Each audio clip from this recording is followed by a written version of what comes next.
형통한 사람이라고 하는 제목으로 하나님 말씀을 전하도록 하겠습니다.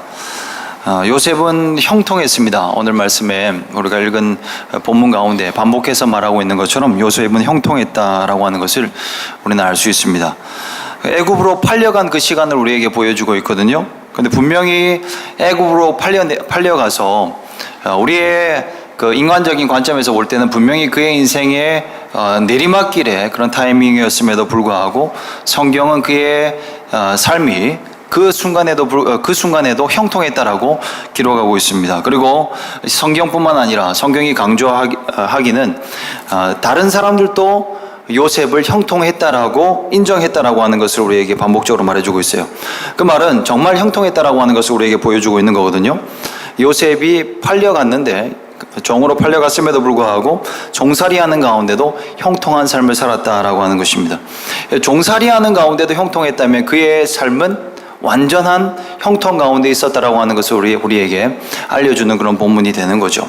그럼 어떤 형통함이었는지를 우리가 좀 살펴보기를 원하는데, 먼저는 좀 표면적인 그 형통함에 대해서 살펴보기를 원해요. 개인적인 제 소망함이 있는데 이 말씀을 묵상하면서 또 나누면서 이런 소망함이 들었어요. 이 말씀을 또 함께 나누는 가운데 저와 여러분의 삶이 형통한 삶이 되었으면 좋겠다라고 하는 그런 마음이 들었어요. 그런 은혜가 임하길 주님의 이름으로 축원드립니다. 형통한 삶으로 완전히 바뀌어지는 그런 은혜가 오늘 이 저녁에 이 짧지만 그러나 말씀 나누는 가운데 임하면 얼마나 좋겠는가, 그런 간절한 소망함이 저에게 있었어요. 그러면 어떤 형통함이었는지 표면적인 형통을 좀 살펴보려고 하는데, 첫째는 승진하는 형통이었어요.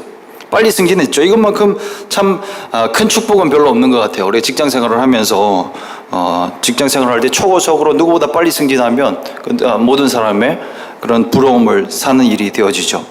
오늘 종살이하는데 종살이하는 사람으로서는 가장 높은 자리에 올라갔어요. 그죠? 그 친위대장, 애굽의 친위대장의 총무가 되었다라고 하는 거죠. 그 친위대장이라고 하면 오늘날로 치면 대통령 비서실장쯤 되는 아주 높은 그런 고위직 아니겠어요? 물론 최근에는 이 군대 대장이 이 공관병인가요? 그 공관병에게 갑질을 해서 문제가 되어서 좀 요셉을 보면서도 혹시 요셉이 그 공관병 아니었을까, 이런 마음이 우리 가운데 들 수도 있겠지만, 그러나 그런 차원이 아니고 공관병 수준이 아니고 총무가 되었다라고 하는 것을 우리 가운데 말해주고 있어요. 얼마나 큰 이슈가 됐겠어요. 수많은 사람들이 거기에 있었는데 애굽에서 이스라엘에서 팔려온 종이, 그 한낱 종에 불과한 그 요셉이 그 집의 총무가 되었다라고 하는 것은 그 일대에 큰 파장을 불러일으킬 만한 그런 큰 이슈가 됐을 거예요. 최고의 자리로 올라갔죠. 그리고 그가 그렇게 올라갈 수 있었던 그 이유가 있었는데, 그의 어떤 형통함이 있었냐면, 두 번째로는 업무의 능력에 형통함이 있었어요. 직장에서 인정을 받았죠. 그죠? 그는 종살이하는 가운데 누구보다 큰 그 능력을 인정받았어요. 그의 손이 닿기만 하면 발전되어지는 거죠. 그의 손이 닿기만 하면 보디발의 소유가 훨씬 더 부러지는 그런 그 유익을 보았던 거예요. 그러면서 모든 것을 맡기게 됐죠. 그런 사람이면 누구든지 맡기지 않겠습니까? 저 사람이 맡으면 훨씬 더 그 소유가 많아지고 재테크가 많이 되어지고 배가 되어지고, 그러면 당연히 그 사람에게 맡기겠죠. 바로 요셉이 그런 삶을 살았어요. 맡길 수밖에 없는 거죠. 그래서 맡기지 않은 건, 그 보디발이 맡기지 않은 단 한 가지가 있었다고 하는데 그건 음식이었다고 그래요.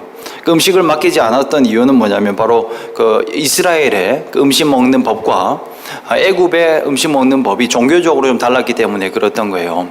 그만큼 사실 요셉을 존중하는 거였죠. 요셉도 그 이방 땅에 와서 그 이방 신을 이렇게 섬기는 그 제사법에 의해서 밥상을 차리는 게 사실 요셉에게도 갈등될 수 있는 그런 요인이었는데, 그 갈등 요소를 아예 보디발은 없애주는 그런 매너까지도 있는 그런 대우를 받았었어요.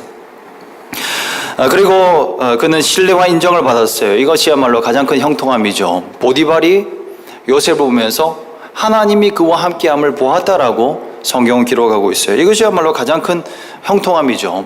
모든 사람들이, 우리가 가는 곳곳마다 모든 사람들이 우리의 삶을 바라보면서, 와, 저 사람은 과연 하나님이 함께 하시는구나, 하나님이 함께 하시기 때문에 저렇게 축복하시고, 또 나 또한 저 사람과 함께 거하면 하나님의 축복을 누리는 사람의 시간이 되겠구나라고 하는 그런 확신이 들면 얼마나 큰 복이 되겠습니까?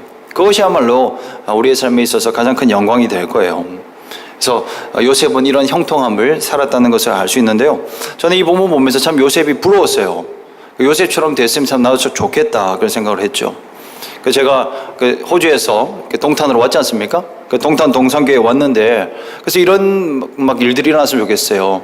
신목사 때문에 동탄 동산교회가 더 복을 많이 받고 빨리 부흥되어지고 교회 재정도 흘러 넘쳐서 막 많은 교회들을 섬기고 선교사들도 많이 보내고 그런 소리를 들으면 진짜 좋겠어요. 네, 그렇게 믿고 살아가거든요. 근데 제가 처음 왔을 때하고 주부에 나타난 수는 달라지지 않았어요. 그리고 재정도 오히려 더 빠듯해지고 있다. 저한테 나가는 돈이 있기 때문에 굉장히 심란해요, 여러분. 아세요? 참 이거 어떻게 해결해야 되는가. 사실 그런 마음이 좀 듭니다. 우리 목사님 너무 훌륭하셔서 신경 쓰지 마라 그렇게 얘기하시고 숫자에 연연하지 말고 천천히 가면 된다 말씀해 주시지만 사실은 제 마음 안에는 그런 마음이 있어요. 주님 왜 이번에는 좀 이래 더딥니까? 사실 지금까지 그런 삶을 살았다고 자부하고 살거든요. 가는 곳곳마다 하나님께서 축복해 주셨다고 믿는데 지금도 그렇게 믿고 있는데 조금 더딥니다. 주님 좀 더 속도를 내주십시오 하는데 여러분 오늘 이 말씀 듣는 가운데 다시 한번 변화가 나타나길 주님의 이름으로 축원드립니다. 저한테도 축복하는 겁니다. 형통한 삶을 살아가기를 원하는 마음이죠. 그런데 요셉처럼 나도 형통한 삶을 살기를 원하는데요. 근데 진짜 요셉이 부러운 이유는요, 그런 표면적인 이유 때문에 부러운 게 아니에요. 세상적인 관점에서 보면 그의 빠른 승진이 부러울 거예요. 그리고 그의 소유가 많아지는 것을 부러워할 거예요. 그런데 사실은 포지션이야 하나님이 높이시고 또 높이실 때 우리는 높아질 수 있는 거고 또 때로는 하나님 낮추시면 낮아지면 되는 건데 정말 그의 삶에 부러운 게 하나 있어요. 실제로 그의 삶은 사실 높아진 건 아니었어요. 정말 높아진 걸 그의 형통함으로 생각을 했다면 사실 종살이 하면 안 되는 거였어요. 그죠? 그의 삶을 보면 차라리 그의 아버지의 집에 있으면서 아버지의 유산을 많이 물려받아서 늘 형통하게 살아가는 것이 오히려 더 큰 형통이었을 거예요. 그런데 그는 그의 아버지의 다른 아들들이죠. 그 형제들에 의해서 배신을 당하고 구렁텅이에 빠지게 되고 애굽의 노예로 오게 됐어요. 노예 중에서 아무리 빠른 승진을 했다 그래도 여러분 부럽습니까? 안 부러워요, 여러분. 아무리 노예 중에서 높은 사람이 됐다 하더라도 제가 요셉을 부러워하는 이유는 승진 때문에 부러워하는 게 아니에요. 정말 부러워하는 이유는 뭐냐면요, 그의 삶이에요. 형통이라고 하는 것을 우리가 좀 생각해 볼 필요가 있어요. 사전적인 의미를 찾아보면요, 이런 의미예요. 온갖 일이 뜻대로 잘 된다라고 하는 의미예요. 이건 세상적인 의미나 사실 성경적인 의미에서나 동일한 그런 의미라고 할 수 있겠는데요. 그런데 문제가 있는데 이 문제는 기준을 어디에 두느냐에 따라서 다른 거예요. 즉, 내 뜻대로 잘 되는 게 형통인가, 아니면 하나님의 뜻대로 되어지는 것이 형통인가라고 하는 그 차이에서 우리는 나뉘어지는 거죠. 정말 그 요셉이 노예 생활을 하고 총리가 되었고, 그리고 결국은 우리는 총리가 되는 것을 알잖아요. 총무뿐만 아니라 총리까지, 애굽의 전 지역의 총리가 되는 것을 우리는 아는데, 과연 그 총리가 되는 게 하나님의 뜻에 합한 일이었을까를 우리는 생각해 봐야 한다라고 하는 거죠. 그런 차원에서 우리가 다시 한번 생각해 보면요, 왜 과연 요셉의 삶이 형통한 삶이었던 걸 생각해 보면 2절 말씀이 이렇게 기록되어져 있어요. 여호와께서 요셉과 함께 하심으로 그가 형통한 자가 되었다라고 하는 거예요.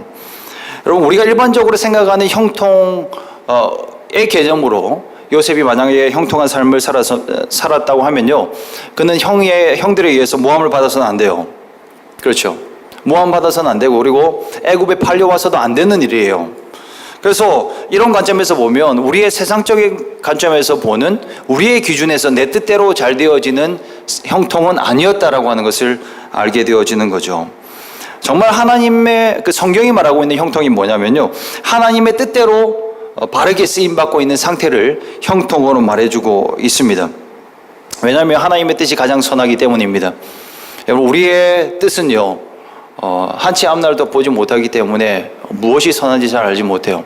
그러나 하나님의 뜻은 어떤 일을 할지라도 가장 선하기 때문에 하나님의 뜻대로 되는 것이, 우리의 삶이 되어지는 것이 가장 형통한 삶인 줄로 여러분 믿으시길 주님의 이름으로 축원드립니다. 하나님의 뜻대로 되어져야 되는 거예요. 그래서 로마서 8장 28절에 보면 이렇게 기록되어져 있죠. 우리가 알거니와 하나님을 사랑하는 자, 곧 그의 뜻대로 부르심을 입은 자들에게는 모든 것이 합력하여 선을 이루느니라 라고 기록하고 있습니다. 하나님의 뜻이 합력하여서 선을 이룬다라고 말하고 있습니다. 왜 그러냐면 하나님의 뜻은 항상 선하기 때문입니다. 그래서 여러분, 하나님의 뜻대로 살아가시길 주님의 이름으로 축원드립니다. 하나님의 뜻이 그의 삶의 요셉의 삶을 통해서 이루어지고 있는 거예요. 우리가 알고 있는 것처럼 총리가 되는 게 하나님의 뜻의 다가 아니었어요. 총리가 되어서 정말 하나님의 뜻의 완성은 뭐였냐면 이스라엘 백성들을 모두 구원해내는 게 하나님의 뜻이었어요. 이처럼 하나님의 그 구원의 역사 가운데 우리가 동참하는 것이 가장 형통한 삶이 되어지는 것입니다. 이렇게 하나님의 뜻에 동참하게 될 때 우리는 비로소 행복하다라고 하는 것을 느끼게 되어져요. 형통한 삶은 바로 행복한 삶을 말하는 건데 언제 행복하다고 느끼냐면 하나님의 뜻대로 살아갈 때예요.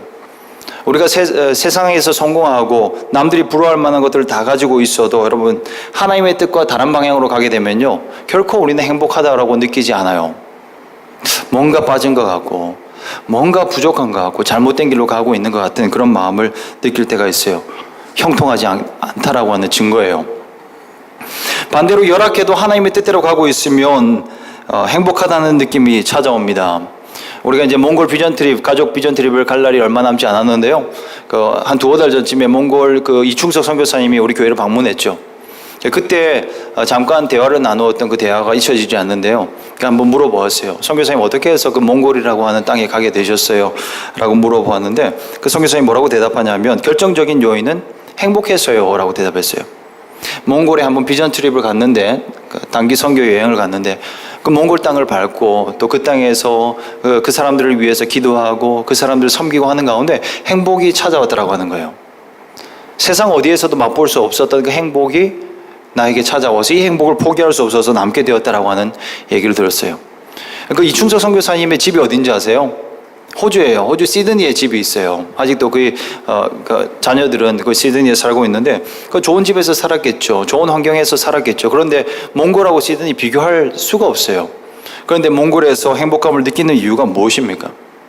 바로 하나님의 뜻한 방향 가운데 있는 것을 느낄 때 그는 행복했었다라고 하는 거예요. 여러분, 그래서 여러분, 주님의 뜻하신 길에 날마다 서셔서 주님이 주시는 형통함을 날마다 누리며 살아가시길 축원드립니다. 네, 그 행복을 누리며 살아가야 되는 거죠. 반복적으로 또 2절, 3절에 그의 형통함의 비결에 대해서 나오는데요. 읽어드린 것처럼 바로 하나님과 함께 하심으로 해요. 이게 바로 하나님과 함께함이 그의 형통함의 가장 큰 비결이었어요. 여러분, 다른 게 없어요. 하나님과 함께하면 우리의 삶이 형통하게 될 것입니다. 왜냐하면 하나님의 함께 하시는 가운데 하나님의 뜻이 있기 때문에요. 그리고 하나님의 뜻하신 곳에 하나님 함께 하시고 함께하는 그 자를 통하여서 하나님의 뜻을 분명히 드러내셨기 때문이죠. 그보다 형통한 삶은 없는 거예요. 하나님이 함께 하시는데요. 하늘과 땅을 지으시고 온 우주 만물을 다스리신 하나님이 나와 함께 하시고 내 삶을 인도해 나가신다 그러면 이거보다 형통한 게 없는 거예요. 그렇게 살아가면 우리의 삶이 형통하게 될 줄로 믿습니다. 그러면 우리에게 중요한 질문 하나가 떠올라요. 그럼 어떻게 하면 하나님과 함께 할 수 있는가라고 하는 그런 질문이죠. 누가 하나님과 함께 할 수 있는지 아세요? 요셉의 삶을 처음부터 끝까지 찬찬히 들여다보면 한 가지 단어가 우리 가운데는 떠오르는데 그건 바로 믿음이에요. 믿음이 있는 자가 하나님과 함께 할 수 있는 거죠. 히브리서 11장 6절 말씀에도 이렇게 기록하고 있습니다. 믿음이 없이는 하나님을 기쁘시게 하지 못하나니 하나님께 나아가는 자는 반드시 그가 계신 것과 또한 그가 자기를 찾는 자들에게 상 주시는 이심을 믿어야 할지니라 라고 말하고 있습니다. 하나님께 나아가는 자는, 하나님과 함께 거하고자 하는 자는 하나님을 믿는 믿음이 있어야 된다라고 하는 것을 성경은 말하고 있습니다. 믿음이 있어야 하나님께 나아갈 수 있는 줄로 믿습니다. 하나님과 함께 거할 때 우리 하나님의 형통을 나의 형통으로 누리는 저와 여러분의 삶이 되시길 주님의 이름으로 진정으로 축원드립니다. 여러분, 어떻게 그 믿음을 가질 수 있는지를 오늘 좀 살펴보기를 원하는데, 첫 번째는 어떤 믿음이었냐? 요셉의 믿음은요, 하나님의 인도하심을 믿는 믿음이었어요. 요셉이 이끌려왔다라고 오늘 첫 구절은 기록하고 있거든요. 1절 말씀에는 요셉이 이끌려왔다라고 이야기하고 있어요. 애굽에 내려왔다라고 하는 거죠. 하나님께 이끌려 내려왔다라고 하는 인도하심에 대한 확고한 믿음이 그에게는 있었습니다. 여러분, 이 인도하심에 대한 확신이 있어야 하나님의 함께하심을 누리며 살아갈 수 있습니다. 여러분 확신하십니까? 여러분의 삶이 지금까지 오게 된 것이 하나님의 섭리 가운데 하나님이 인도하셨다라고 하는 것을 믿으십니까? 네, 이것을 확실히 여러분 믿으셔야 합니다. 그래야 하나님과 함께함을 누릴 수 있습니다. 이 믿음이 있어야 되는 거죠. 사실 요셉이 이끌려 왔거든요. 애굽에 이끌려 올 때 누구의 손에 이끌려 온 거예요? 1절 하반절 말씀 보세요. 이스마엘 사람들의 손에 이끌려 왔다라고 얘기하고 있어요. 표면적으로 보면요, 요셉은 정말 슬프고 억울한 가운데 있는 거예요. 이 지경까지 된 게 참 자기의 뜻대로 된 게 없어요. 결코 하나님의 뜻대로 됐다라고 생각이 어려운 순간이에요. 얼마나 힘든 순간이죠. 일반적인 우리의 관점에서 보면 이건 정말 힘들고 참 정신병 걸릴 요소가 충분히 다분한 그런 순간이에요. 그렇지 않겠습니까, 여러분? 형제들에게 배신당했잖아요. 형제들한테 배신당해서 팔려서 여기까지 온 것 아닙니까? 얼마나 억울하고 화나는 일이에요. 보통 같으면 잠도 못 자고 늘 이 일만 생각하면 잠자다가 깨어나고 이를 빡빡 깔고 그냥 언제든지 내가 한번 기회가 되면 이 형제들을 죽여버리리라. 내가 한번 이 애굽 땅에서 성공해서 내가 이 군대를 이끌고 가서 내 형제들을 다 죽여버리겠다라고 생각할 만한 그런 일들입니다. 여러분, 엄마는 달라도 그래도 형제들 아닙니까? 엄마는 달랐지만 그래도 이복 형제들이었잖아요. 그런데 어린 요셉에게 있어서 형들의 존재는 적지 않았을 거예요, 분명히. 그래서 어린 시절에 그 형들을 바라보면서 그 형들과 더 잘 지내보고 싶은 그런 마음들 분명히 있었으리라고 저는 생각 들어요. 그리고 그의 마음 안에 형들을 향한 그 신뢰감이 있었을 거예요. 그랬기 때문에 그 아버지가 심부름 시킬 때 그는 망설이지 않고 가는 것 아니겠어요? 그가 어디까지 갔다라고 얘기하고 있어요, 여러분. 망설이지 않고 그는 저 세겜으로 한 걸음까지 마무리해서 세겜으로 갔거든요. 마무리해서 세겜까지 몇 킬로가 되냐면 80킬로가 되어져요. 그 세겜으로 이 세겜에 있을 거라고 생각했는데 거기 없었어요. 그 없으니까 또 수소문에서 찾아간 곳이 도단이라고 하는 것인데 도단은 거기서 또 20킬로 더 떨어진 곳이에요. 100킬로 떨어졌어요. 100킬로 걸어가 본 적 있으세요, 여러분? 쉽지 않아요, 여러분. 저는 가봤거든요. 20살 때 저는 그 동해에서 부산까지도 막 혼자서 친구랑 둘이서 걸어오기도 하고 막 그래봤어요. 잠 안 자고 26시간 걸어오기로 했는데 굉장히 힘든 일이에요. 정말 힘들고, 그리고 힘든 것보다 더 어려운 게 있어요. 막 힘이 들죠. 다리도 아프고. 근데 제일 힘든 건 뭐냐면 두려움이에요. 와, 새벽에 막 덤프 트럭이 지나다니는데 그냥 누군가 하나 나를 치고 가도 모르겠더라고요. 그 어릴 때. 그러니까 두려움이 막 엄습해 오는 그 길인데 이 요셉은 망설이지 않고 갔었던 거예요. 갔었죠. 그런데 그 순수한 마음으로 그는 달려갔는데 조금이라도 의심을 했다면 그는 가지 못했을 텐데 형들을 그래도 신뢰했기 때문에 먼 길 마다하지 않고 갔습니다. 그런데 그 신뢰했던 형들이 어땠습니까? 돌변해 버렸죠. 완전히 돌변해서 그를 잡아서 구덩이에 쳐넣어 버렸어요. 죽여버리려고 했던 거예요. 죽인 거죠, 사실은. 그리고 누군가 의견을 냈어요. 우리가 그래도 형제를 죽이는 건 마땅치 않다라고 해서 끄잡아내서 그때 이스마엘에게 팔자라고 얘기했죠. 그게 굉장히 극률한 이야기인 것 같지만 물론 하나님의 관점에서 그 유다가 그런 의견을 냈던 걸 참 구원의 섭리로 보긴 하지만 그러나 인간적으로 바라볼 때는요, 그건 죽이는 것보다 더 나쁜 거라고 저는 생각 들어요. 내 손으로 죽이기 싫다는 거예요. 이스마엘 사람들이 얼마나 잔인한 사람들이에요. 지금 IS가 그 이스마엘의 후손들 아니에요? 그 이스마엘에게 넘기면 그냥 팔려 나가는 거, 가장 열악한 곳에 팔려 나가서 그냥 죽은 것처럼 살아가게 될 것이라고 하는 것을 누구보다 그들은 잘 알았어요. 그런데 돈 받고 넘겨버린 거예요. 돈도 받고 동생도 죽이고 배신한 거죠. 그래서 이 먼 곳 애굽까지 그는 팔려온 것입니다. 자기 꿈과는 전혀 상관없는 길을 가고 있어요. 하나님이 보여주셨던 그 비전, 하나님 말씀하셨던 그 거대한 그 환상하고는 전혀 상관없는 길을 가고 있었어요. 이쯤 되어지면요, 원망해도 전혀 문제되는 게 아니에요. 원망할 만도 해요. 복수심을 불태울 만도 해요. 그런데 그는 어떻습니까? 하나님을 원망하지 않았어요. 여러분, 인생에 내려가는 일이 우리의 삶에도 있을 수 있어요. 그런데 이런 내려가는 일보다 이런 일이 일어날 때 어떻게 반응하느냐가 더욱더 중요한 거예요. 일어난 사건보다 우리가 어떻게 반응하느냐에 따라서 우리의 인생은 결정되어져요. 그 인생의 수준을 만드는 거죠. 요셉의 반응을 보세요. 요셉은 그렇게 반응하고 있지 않아요. 하나님이 인도하셨다라고 긍정적인 믿음의 반응을 하고 있는 거예요. 그의 인도하심, 하나님의 인도하심으로 생각하고 반응하고 있습니다. 나중에 형제들을 만날 때 그 고백을 하지 않습니까? 하나님이 나를 인도하셨습니다 라고 반응하고 있어요. 이 기가 막힌 상황 가운데 하나님은 하나님의 그 선한 섭리 가운데 인도하셔서 합력하여 선을 이룰 줄로 믿습니다라고 그는 살아가고 있는 거예요. 이런 믿음의 인도하심에 대한 믿음의 확신이 있을 때 형통함을 누리며 살아갈 수 있게 되어지는 것입니다. 여러분, 쉽게 결론 내지 마십시오. 우리 너무 쉽게 결론 내어져요. 내가 뜻한 바고는 다른 길로 가게 되어진다고 느낄 때 과연 내 인생은 어떻게 살아가고 있는 건가, 나는 어딜 가고 있는가 생각하는데요. 그러나 어떤 순간에도 하나님은 자신의 아들들을, 자녀들을 그냥 내버려두지 않으시는 줄로 믿으시길 축원드립니다. 내버려두지 않습니다. 하나님은 인도해 나가십니다. 삶을 인도해 나가시고요. 그리고 믿음이 있는 그 사람, 그 열악한 상황 가운데서도 하나님만 붙잡고 나아가는 자들을 내려가는 것 같아도 합력하여 선으로 바꾸시는 하나님의 섭리가 결국 나를 다루고 있다라고 하는 것을 우리 믿는 믿음이 우리 가운데는 있어야 하는 것입니다. 이 믿음이 끝까지 있으시길 축원드립니다. 인도하심에 대한 믿음이에요. 두 번째 어떤 믿음이냐면 믿음을 시인하는 믿음이에요. 말하는 믿음. 인도하심이라고 믿는 이유는요, 이미 하나님께서 그에게 말씀하셨기 때문이에요. 그 말씀을 붙잡고 있기 때문이거든요. 그의 선하신 하나님의 말씀을 들었어요. 그리고 믿었죠. 근데 그 믿음을 요셉은 말로 표현하고 있어요. 이게 그의 탁월함이에요. 가는 곳곳마다 그는 그의 신앙을 입으로 고백하고 있는 거죠. 생각이라도 하는 게 생각 안 하는 것보다 낫죠. 그러나 생각보다 더 위대한 건요, 말하는 거예요. 말로 표현하는 것. 믿음은 고백으로 확증되어지는 거예요. 우리의 말은 생각보다 중요해요, 여러분.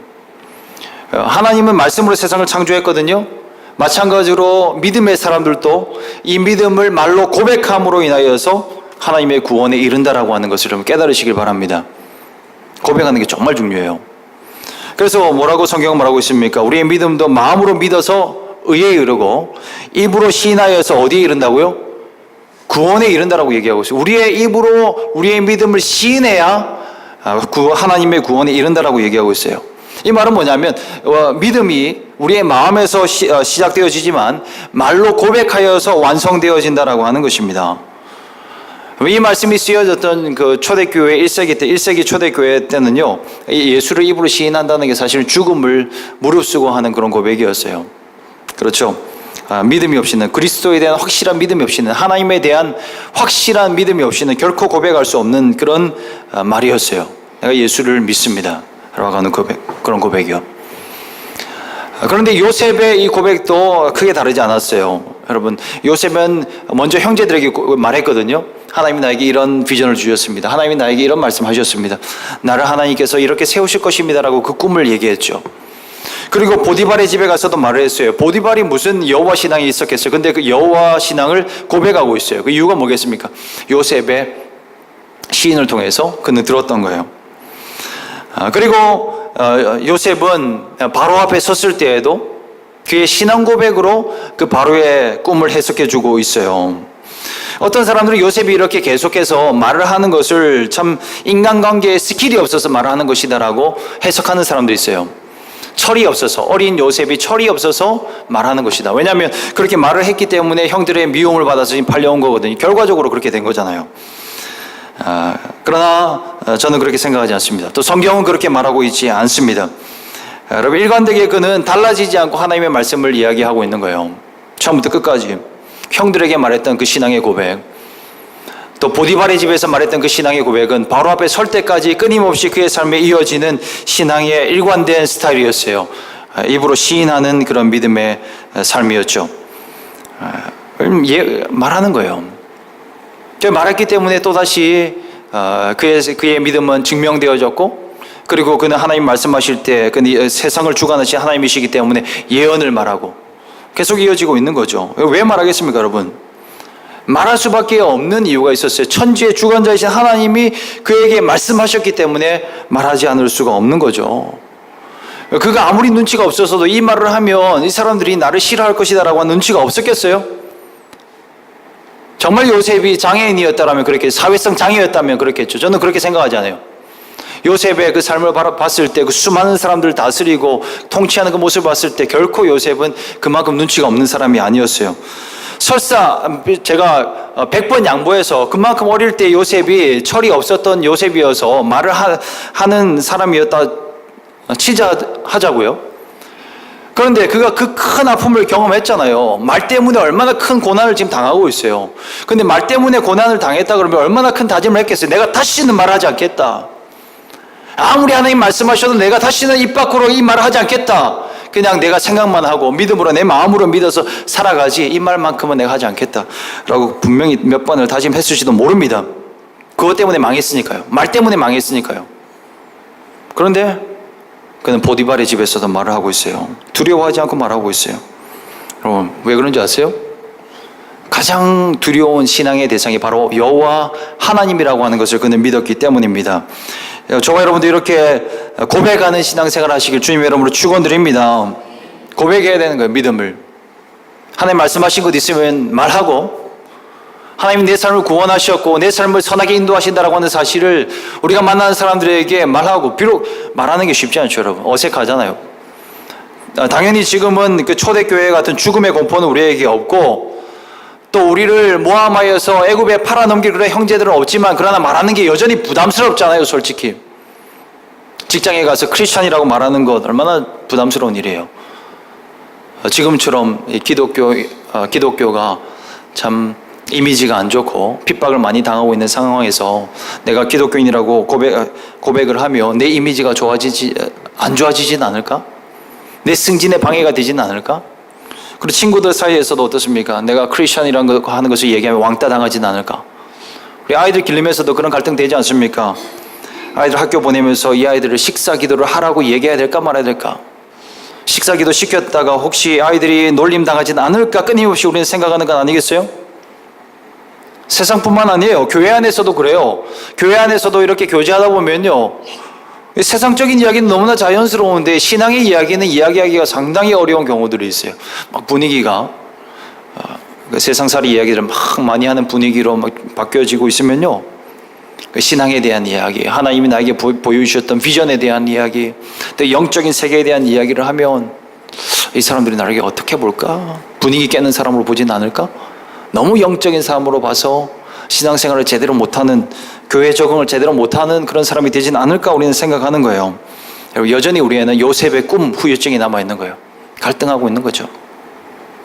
기억하시기 바랍니다. 요셉은 구덩이에 빠지면서도 그의 신앙을 여호와만을 두려워하고 믿는 신앙 고백을 하고 있었다라고 하는 것을 여러분 기억하시고 날마다 말로 입술로 고백하는 신앙생활 하시길 주님의 이름으로 축원드립니다. 마지막으로 세 번째는요, 죄악을 이기는 믿음이에요. 핵심이죠. 형통한 자는 여러분 매력이 있어요. 그죠? 요셉은 매력이 있었어요. 오늘 6절 말씀이죠. 요셉은 용모가 빼어나고 아름다웠더라 이야기하고 있어요. 하는 일마다 잘 되는데 어떻게 그를 주목하지 않을 수 있겠어요? 모든 사람이 요셉을 주목해 본 거예요. 거기다가 얼굴까지 잘생기고 몸매도 좋으니까 안 볼 수가 없는 거죠. 당연히 보죠, 여러분. 좀 부끄러운 얘기지만 이제 저희 얘기를 좀 해드리려고 합니다. 지난주 주일 말씀이 겸손하라고 하는 것이지만 이건 사실이기 때문에 여러분에게 고백하는 겁니다. 제가 대학교 때 3, 4학년 때 좀 돋보였어요. 저 영문과로 나왔거든요. 근데 영어를 좀 잘했어요. 근데 우리 여학생들이 한 8, 90%가 되는데 그 남자들이 썩 그렇게 매력적인 남자들이 없어서 그런지 모르겠는데 제가 휴학을 하고 등장을 하니까, 갑자기 등장하니까 자매들의 이 주목이, 시선들이 막 느껴지기 시작했어요. 제가 대학교 2학년 마치고 이제 호주로 선교 훈련을 받으러 갔었거든요. 그 훈련 받고 오니까 자존감이 굉장히 높아졌어요. 하나님의 자녀가 되었다라고 하는 그 확신, 그리고 하나님이 나를 전 세계에서 쓰신다라고 하는 그 확신. 그 영어 전 잘 못했었거든요. 그런데 호주 가서 그 영어만 쓰는 친구들하고 계속 지내면서 정말 하나님의 사역의 현장 가운데 나를 쓰시니까, 이 갔다 오고 나니까 자존감이 엄청 높아진 거예요. 그리고 어린 나이에 얼마나 그 자신감이 많아진지 몰라요. 성공적으로 하나님이 나를 쓰신다고 생각하니까, 그래서 다시 복학에서는 참 모든 생활에 적극적으로 활발하게 참여했어요. 실제로 그렇게 하니까 성적도 잘 나왔죠. 그 여자애들이 질투가 굉장히 많잖아요. 그리고 좀 잘하는 사람이 있으면 굉장히 주목해서 보는데, 그래서 선생님들하고 그 외국인 선생님들하고 제가 친하게 지내고 그러니까 주목해서 봤었어요. 그때 제 별명이 있었는데 4대 천왕이었어요. 우리 영문과 몇백 명 되는 애들 중에서 그 4명의 애들, 선생님하고 제일 친하게 지냈던. 그래서 실제로 그랬어요. 그 한번 그 고급 영장문 수업을 들었거든요. 그 영어 에세이를 쓰는 수업이었어요. 그 중간고사를 쳤는데 써서 냈죠. 어렵지 않게 써서 냈어요. 근데 그 시험이 끝나고 나서 그 캐나다 선생님이 수업 중간에 갑자기 저기 앉아있는 저에게 찾아오더니 악수를 청하는 거예요. 그러면서 하는 말이 뭐냐면, 너의 에세이가 최고다, 그렇게 칭찬하는 거예요. 와! 그러니까 주목을 받았죠. 그 선생님들도 칭찬해 주는데 쳐다보니까 뭐 인물도 나쁘지 않고, 그리고 성격도 그때 아주 활발하게 지냈기 때문에 성격도 매력적이었던 것 같아요. 긍정적인 말을 많이 했거든요. 뭐 스타일도 나쁘지 않았어요. 가죽 잠바 입고 다녔습니다. 선글라스 빡 끼고 다녔어요. 실제로 재산 하나 없었지만 그러나 굉장히 있어 보이는 모습으로 보여졌던 것 같아요. 그래서 무자매들이 주목했죠. 한 김에 좀 더 해볼까요? 클라이막스가 있어요. 뭐냐면, 그랬던 제가 신앙까지 좋았어요. 믿음도 탑이었어요. 어딜 가나 부끄러울 게 없을 정도로 그냥 그 주님과 교제하고 지나갔었어요. 그럼 뭐 어딜 가나 당당했죠. 그러니까 그 나름대로 이제 자신감이 있는 여자애들이 저에게 다가오기 시작했어요. 여친 있냐 뭐 물어보고. 그리고 묻지도 않았는데, 제가 교회 나가자고 하지도 않았는데 자기 교회 가고 싶다고 어떤 여자애가 오더니, 그리고 밥을 먹자 그러더니 사귀자고 그러는 여자애도 있고. 여러분, 겸손한 자를 주께서 쓰시지만 사실이니까 고백하는 겁니다. 주목을 받았어요. 여러분, 그 형통한 삶을 살아가면요, 주목을 받아요. 사람들이 이렇게 쳐다보고, 저 사람 정말 아름답구나, 매력 있구나, 저 사람은 참 특별하다라고 하는 그런 관점으로 여러분을 다 바라볼 거예요. 그런데 주목받으면 좋죠. 좋은데 그 가운데 어떤 눈짓도 있냐면, 죄악의 유혹의 눈짓도 함께 섞여 있다라고 하는 것을 우리가 알아야 되는 거예요. 오늘 7절 말씀에 보면 주인의 아내가 요셉에게 눈짓했다고 그러죠. 그리고 동침하기를 청했다라고 하지 않습니까? 유혹의 눈짓이 그 주목의 눈빛 가운데 섞여 있는 거예요. 성공하니까 유혹이 찾아오는 거죠. 어려울 때는 안 찾아와요. 누가 찾아오겠어요? 한두 팔 시간도 없고 돈도 없고 접근하는 사람도 없는 거예요. 그런데 성공하면 조건이 충족되어지는 거죠. 그리고 유혹이 찾아와요. 그래서 성공한 사람들 중에서 유혹에 넘어져서 훅 가는 경우들이 많은 이유가 바로 여기에 있는 거예요. 죄악이 있기 때문에요. 그런데 아주 중요한 점이 여기에 있는데, 우리가 죄악의 유혹을 이기지 못하면 어떻게 되냐면, 아무리 큰 형통도, 아무리 높은 자리에 올라갔다 하더라도 순식간에 사라진다라고 하는 것입니다. 시험을 이겨야 형통이 지속되어지고 더 큰 형통이 우리 가운데 찾아오게 될 줄로 믿습니다. 시험을 이겨야 되는 거예요. 여러분, 요셉의 꿈이 있었는데 이 꿈이 성취되어져 가는 그 과정을 보면 시험들이 있었어요. 어떤 시험이었냐면 고난의 시험이었고, 또 하나는 유혹의 시험이었어요. 그죠? 구렁텅이에 빠지는 그 고난, 애굽에 팔려가서 종살이하는 고난이 있었죠. 그리고 마지막 시험은 바로 이 유혹의 시험이었어요. 근데 이 시험이 보면 이게 하나님의 프로세스 가운데 있는 거예요. 이 고난의 시험 때와 또 이 유혹의 시험 때를 통과하지 않으면 이 사람을 계속해서 형통함 가운데 둘 수가 없는 거죠.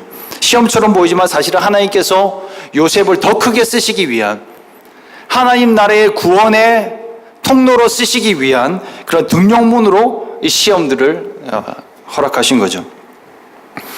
여러분, 죄악의 문제를 이겨야 꿈은 이루어지는 줄로 믿습니다. 여러분의 삶에 여전히 있는 그 죄악의 유혹들을 이겨내시길 주님 여러분 축원드립니다. 그래야 끝까지 쓰임 받을 수 있습니다. 요셉은 보디발의 유혹을 이겼어요. 보디발의 아내의 유혹은 그렇게 쉬운 게 아니었어요. 굉장히 힘든 시험이었어요. 요셉은 그때 당시 혈기왕성한 젊은이였거든요. 그때는 다 이성의 눈짓에 약해요. 그리고 보디발의 아내 정도 되면 괜찮은 외모를 가지고 있었을 거예요, 여러분. 그렇잖아요, 여러분. 아줌마라고 다 똑같은 아줌마 아니죠. 요즘 보니까 더 그렇더만요. 그죠?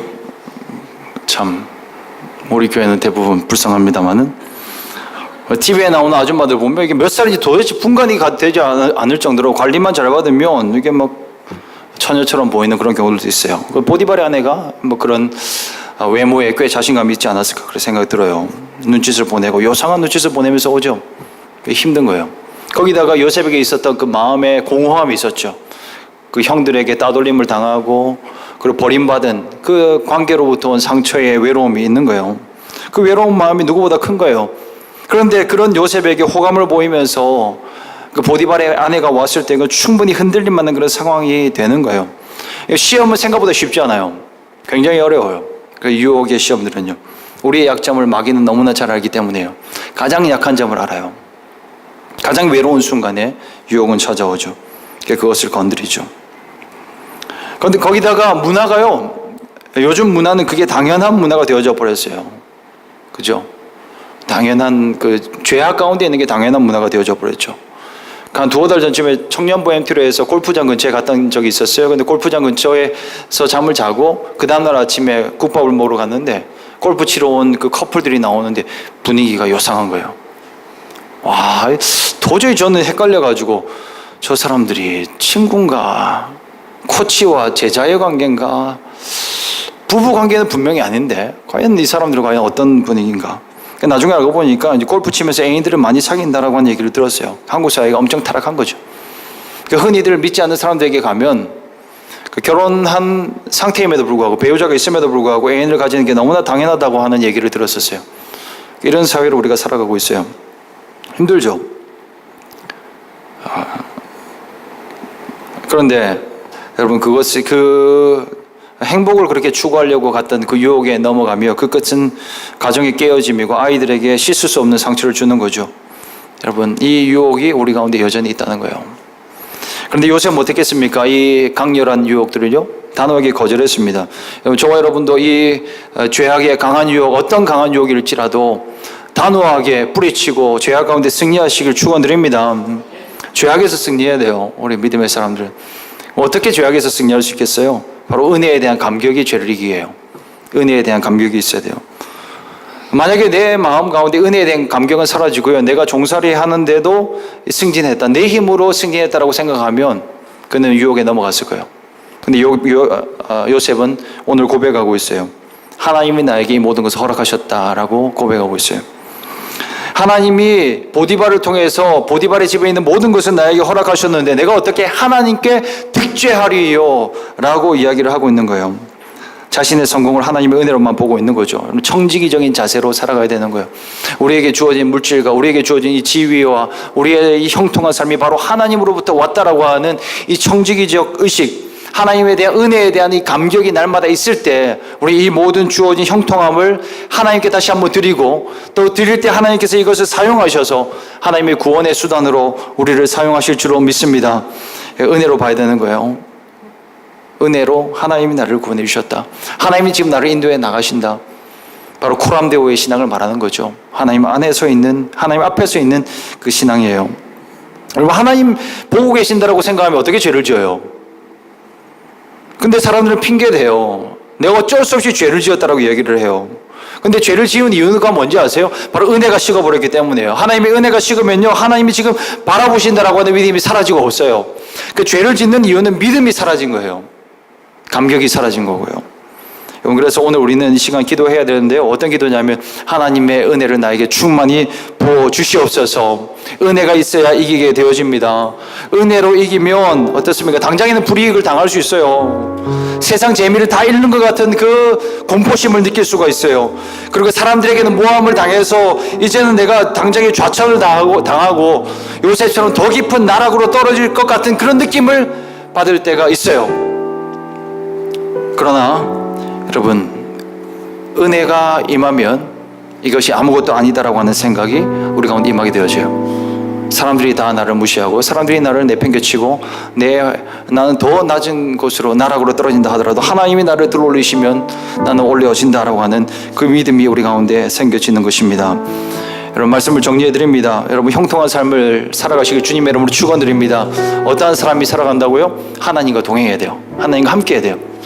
하나님과 함께하는 사람은 믿음이 있어야 되는 거예요. 어떤 믿음이요? 인도하신다라고 하는 믿음. 하나님이 철저하게 내 삶을 인도하신다.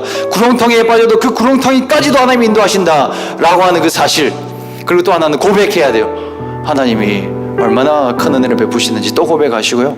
더불어서 하나님 주시는 그 은혜에 대한 감격 붙잡고 우리가 죄악을 승리하면요, 주님 다시 오실 때까지 우리를 형통한 삶으로 인도해 갈 것입니다. 결국 주님의 나라에서 우리를 가장 영광스러운 모습으로 세우실 줄로 믿습니다. 그리고 주님을 바라보면서 이 시간 기도했으면 좋겠습니다.